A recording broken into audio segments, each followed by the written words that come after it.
찬송가 450장 내 평생 소원이 갚은 450장 찬송합니다. 내 평생 소원이 갚은 주에 이르다가 이 세상 이별하는 날 주 앞에 가리라. 금같이 헛된 세상 일취할 것 무엇냐. 이 수고한 많아여도 헛된 것뿐일세. 불같은 시험 많으나 겁내지 맙시다. 구주의 권능 크시니 이기고 남겠네. 금보다 귀한 믿음은 천법에 되도다. 이 진리 믿는 사람들 다 복을 받겠네. 쌀같이 빠른 광음을 주 위에 아끼세. 온 몸과 마음을 바치고 힘써서 일하세. 아멘. 전능하사 천지를 만드신 하나님 아버지를 내가 믿사오며 그 외아들 우리 주 예수 그리스도를 믿사오니 이는 성령으로 잉태하사 동정녀 마리아에게 나시고 본디오 빌라도에게 고난을 받으사 십자가에 못 박혀 죽으시고 장사한 지 사흘 만에 죽은 자 가운데서 다시 살아나시며 하늘에 오르사 전능하신 하나님 우편에 앉아 계시다가 저리로서 선자와 죽은 자를 심판하러 오시리. 성령을 믿사오며 거룩한 공예와 성도가 서로 교통하는 것과 죄를 사하여 주시는 것과 몸이 다시 사는 것과 영원히 사는 것을 믿사옵나이다. 아멘. 하나님 말씀 요한계시록 1장 17절에서 20절까지의 말씀입니다.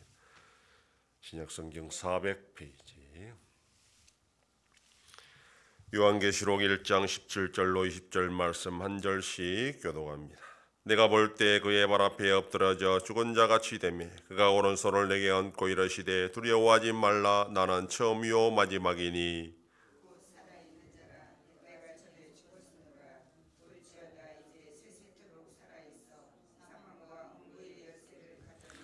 그러므로 네가 본 것과 지금 있는 일과 장차될 일을 기록하라. 네가 본 것은 내 오른손에 7별의 비밀과 또 7금 촛대라. 7별은 7교회의 사자요 7촛대는 7교회니라. 아멘.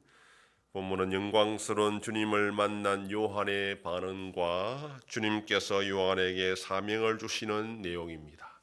구약의 성도들은 주님의 영광만 보아도 두려워 떨었습니다. 왜냐하면 하나님의 얼굴을 보고 살 자가 없기 때문이었습니다. 이사야 선지자도 여호와의 영광을 보고 망하게 되었다라고 하였고, 다니엘도 구약의 성자 하나님을 만나고 힘이 빠지고 얼굴빛이 변하여 썩은 듯하고 깊이 잠들었다 했고, 신약의 저자들도 변화산에서 하나님의 영광을 보았을 때에 심히 두려워하였다라고 말합니다.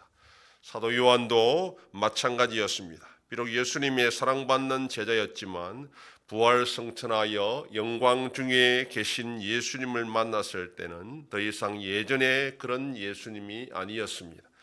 그분은 천상의 신적 권위와 영광을 가지신 하나님이셨기 때문입니다. 그래서 구약의 성도들처럼 두려운 감정으로 죽은 자같이 되었던 것입니다. 그러나 예수님께서는 사도 요한에게 나타나신 것은 그를 책망하거나 어떤 그런 죽이려고 하는 그 뜻이 아니라 사명을 주기 위한 것이었습니다. 그래서 주님은 그의 오른손을 요한에게 얹고 두려워하지 말라 그렇게 말씀하신 것입니다. 다니엘도 이 같은 경험을 했습니다. 구약에서 하나님의 오른손이란 표현이 많이 나옵니다. 이것은 오른손이라는 것은 능력과 권능을 상징합니다. 그래서 예수님도 오른손으로 사도 요한을 위로합니다. 하나님과 동등한 권능을 가지고 지금 사도 요한과 함께 하신다라는 것을 보여준 것입니다. 그러면서 예수님은 직접 자기 자신을 소개합니다. 처음이요 마지막이니라고 이렇게 말합니다. 이 말의 표현은 앞에서 성부 하나님을 표현할 때 알파와 오메가와 같은 뜻입니다. 그러니까 예수님은 지금 성부 하나님과 동등한 분이라는 것을 나타낸 것입니다. 거기에 추가적으로 예수님은 자신이 살아있음을 강조합니다. 전에 잠깐 죽었지만 지금은 영원히 살아있을 것이고 사망과 음부의 권세를 가졌다 그렇게 말합니다. 예수님께서 십자가의 죽으심으로 부활하신 후에는 사망 권세를 이겼다라는 것을 우리가 잘 알고 있습니다. 더 이상 사망과 음부는 예수님을 대적할 수가 없습니다. 사망과 음부의 권세를 가졌다는 것은 사망과 음부를 정복하고 사망 권세 아래에 있는 영혼들을 구원할 수 있는 분이라는 것을 의미합니다. 사망 권세를 물리치시고 승리하신 예수님께서 사도 요한에게 두려워하지 말고 과거와 현재와 미래의 일에 대해 지금부터 보여주는 내용을 기록하라고 합니다. 그리고 그 내용의 핵심이 바로 20절에 나옵니다. 그것은 7별과 7금 촛대의 비밀이라는 것입니다. 7별은 7교회의 사자고 7촛대는 7교회를 상징한다라고 말씀하고 있습니다. 예수님께서 밤모섬에서 92일을 바라보는 사도 요한에게 나타나셔서 보여주시고 기록하라라고 하신 것은 만대 교회에 관한 내용입니다. 그것이 요한계시록 전체의 주제입니다. 사도 요한이 보았던 환상은 영광 중에 계신 예수님께서 7금 촛대 사이에서 7별을 그의 오른손에 가지고 계신 그런 모습이었습니다. 그리고 앞으로 7교회에서 일어날 일에 대해서 보여주는 것을 두려워하지 말고 다 기록하라 그렇게 지금 말씀합니다. 사도 요한은 예수 그리스도의 복음 때문에 밤모섬에 유배되어 있는 상황이었습니다.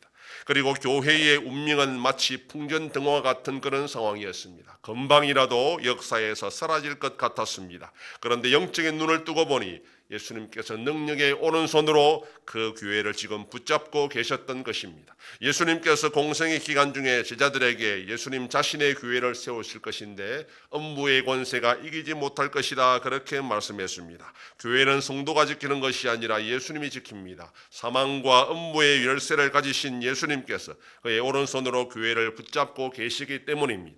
세상이 아무리 교회를 욕하더라도 위축될 필요가 없는 것은 우리 예수님께서 교회와 함께 하시고 우리 교회와 함께 하시기 때문입니다. 오늘도 이 교회를 사랑하면서 주님의 말씀을 믿고 의지하며 살아가는 복된 하루가 되기를 소망합니다. 기도하겠습니다. 하나님 아버지 감사합니다. 지난 밤도 지켜주시고 또 이 새벽을 깨우며 주님 앞에 나와 기도하고 오늘날로도 살아가게 하시니 감사합니다. 교회가 금방이라도 사라질 것 같은 위기 가운데서 눈을 뜨고 보니 예수님께서 그 교회를 붙잡고 계셨다 하였습니다. 이 세상이 아무리 교회를 욕하고 흔들어도 하나님의 교회는 음부의 권세가 이기지 못한다 하였사오니 우리도 오늘도 교회를 사랑하며 이 세상을 믿음으로 승리하는 복된 자들이 되게 하여 주시옵소서. 하나님 아버지 우리나라와 함께 하셔서 은혜와 긍휼로 이 나라가 바로 나갈 수 있도록 인도하여 주시옵소서. 전쟁 속에 있는 나라들을 불쌍히 주시고 속히 평화가 임하게 하여 주시옵소서. 우리 한송교회 세일을 향하여 나타내심으로 하나님의 큰 역사를 경험하는 교회가 되게 하여 주시옵소서. 성도의 가정과 생업에 복을 주셔서 감사가 넘치는 가정이 되게 하여 주시옵소서. 자녀들의 삶 가운데도 함께해 주시고 어린 생명들을 지켜 주시옵소서. 열화신 너러신들 붙잡아 주시며 병중에 있는 성도들을 불쌍히 여기사 치료하여 주시고 회복시켜 주시옵소서. 이 새벽에도 주님께 기도하는 종들을 기억하시고 간절히 구하고 빌 때마다 들으시고 속히 응답하여 주시옵소서. 감사드리며 예수님 이름으로 기도드립니다. 아멘. 하늘에 계신 우리 아버지여, 이름이 거룩히 여김을 받으시오며 나라의 임하옵시며 뜻이 하늘에서 이룬 것 같이 땅에서도 이루어지이다. 오늘날 우리에게 일용할 양식을 주옵시고 우리가 우리에게 죄 지은 자를 사하여 준 것 같이 우리 죄를 사하여 주옵시고 우리를 시험에 들게 하지 마옵시고 다만 악에서 구하옵소서. 대개 나라와 권세와 영광이 아버지께 영원히 있사옵나이다. 아멘.